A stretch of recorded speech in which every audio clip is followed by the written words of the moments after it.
You can use a straight stitch or a multi-step zigzag stitch to bring the two edges of elastic together. When I sew these together, I'm actually going to select the multi-step zigzag stitch, which on a baby lock machine, one of them is on in the quilters menu, it'd be Q-11, or in menu number 1, it would be 1-15. And I'm going to step that up to 7 millimeters in width, and I'm going to do 1 millimeter in length. And then I'm just going to make sure there's no twist in my elastic. And what I mean by that, there's the midway fold line. I'm going to make sure they come evenly up so that when I sew them together, it's not twisted. I'm just going to overlay them about an inch right there.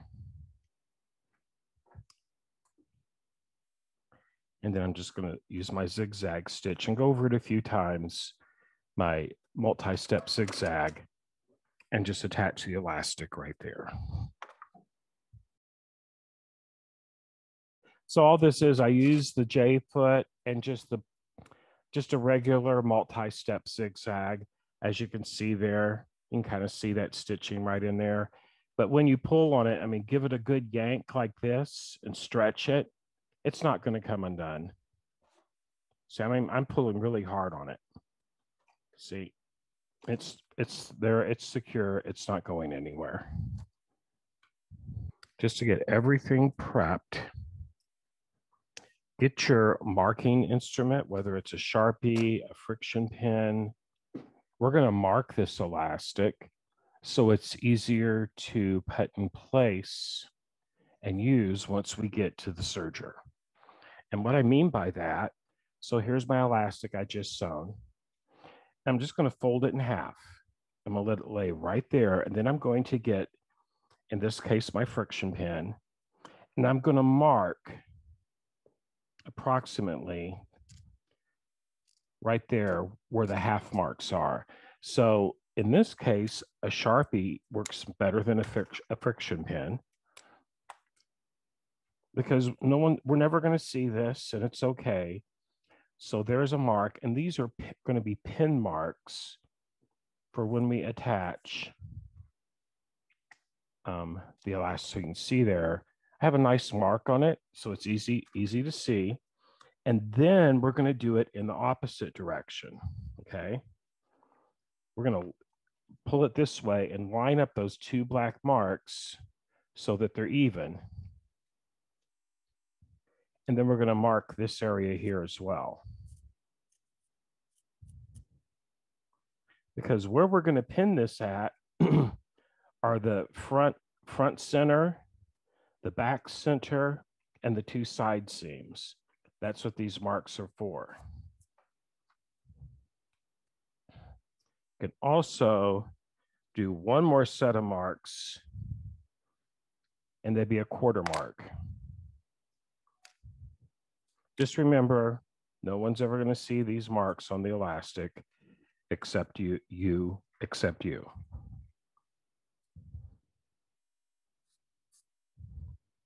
Okay.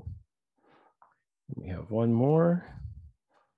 But as we stretch the elastic and serge it down, these are going to be our guidelines to keep everything even all the way around the perimeter of the waist. Because when we sew these to the fabric, serge them down, we're not going to be stretching the fabric. We're only going to be stretching the elastic. So now, next, we get to start staging our fabric to go to the serger. We're almost ready to go to the serger. So the first thing we're going to do, now we can't do these yet because we have to serge the two ends together. We'll do those when we're sitting at the serger. But we're going to take the two pieces of our pants, front and the back.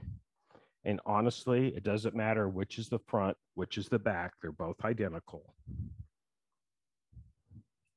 I'm taking my clips off. I'm going to remove my pattern.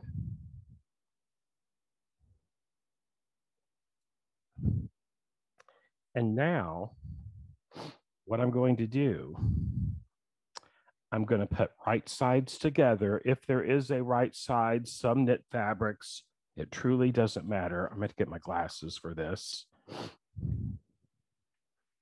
That black fabric kind of makes, it's hard to tell. So I've got one of them here. I'm going to open it up. Okay. Then I'm going to decide this is the right, what I'm going to call the right side. I'm going to lay it on my table. Now your waistline is going to have a V shape into it.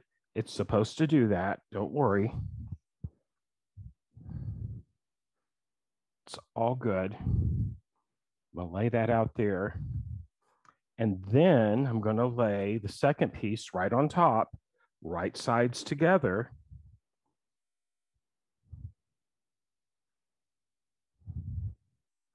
Got to get over here to a better light. Okay, right there. I'm going to line it up right here. Now, first thing we're going to do, we're going to pin or wonder clip our side seams on each side. And I'm going to try these. I just got these in. These are called magic pins. These are silk pins. Because if you use too large of a pin on knit fabrics, it can make a run in it. So just be careful with that. And I'm not going to pin it every 3 inches. I'm just going to pin it about every 6 to 12, just so that I can tell that the edges are even and not rolled up underneath each other. That's what this is about. When you're pinning and straightening, you don't want to stretch the fabric when you do it. That can throw puckers, and because all of this is now cut on the bias. So you could also use wonder clips and just do it like this, whatever's the easiest for you. Do that right there.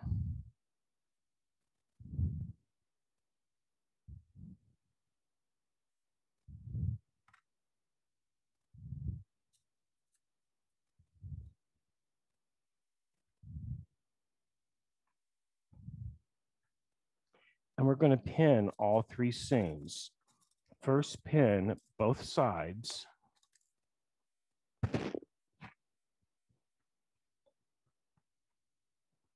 Okay. So you can see there, I've got like five pins and clips in it.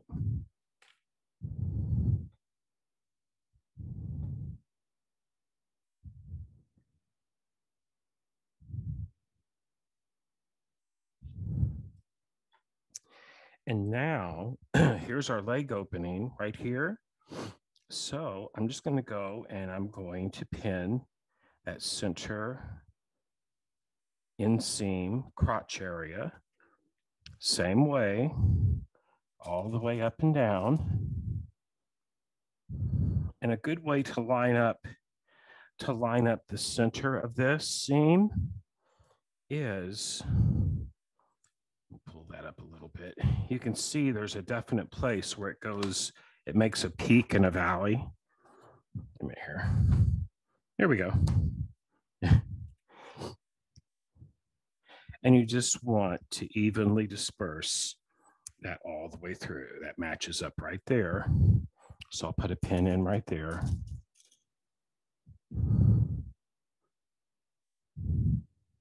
There we go.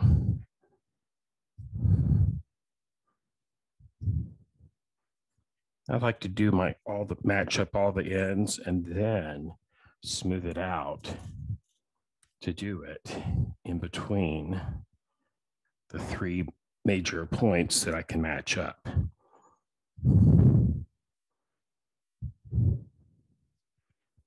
And just remember, when you're doing this, don't stretch anything. You should not have to stretch anything to make it fit. I know I just kind of repeated myself, but it's really important. And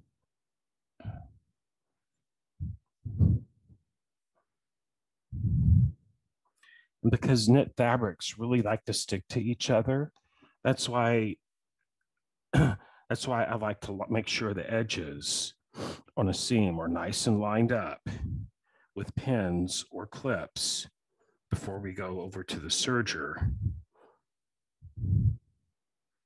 Because then you at least have one point on that seam where you know everything is lining up really well.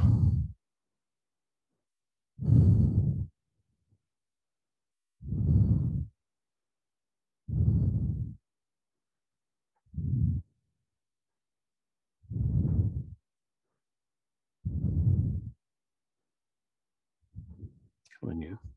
That one's wanting to curl on me. Here we go. Yes, I talk to my fabric. Yeah, I'm gonna put one more in there. And then I'll move to the other side seam.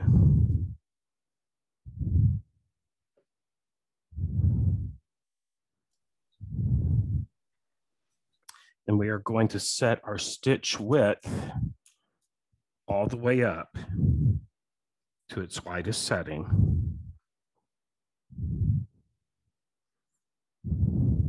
And the reason I use a 4-thread overlock for this type of garment, because if it stretches, and it will stretch eventually.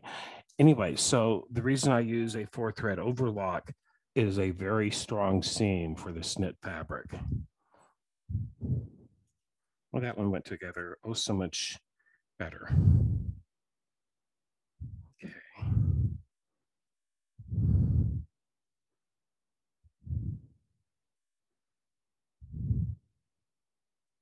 There we go.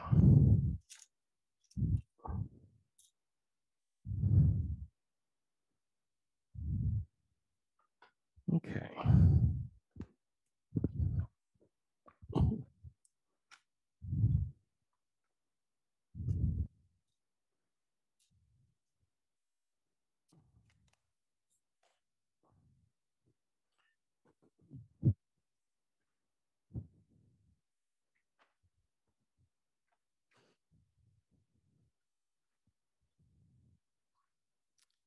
And that one is done. So what I have done here, I have pinned down the side seams and the inside seam from the inside of my ankle to my other ankle. And then there's the crotch line right there. That's what I've done.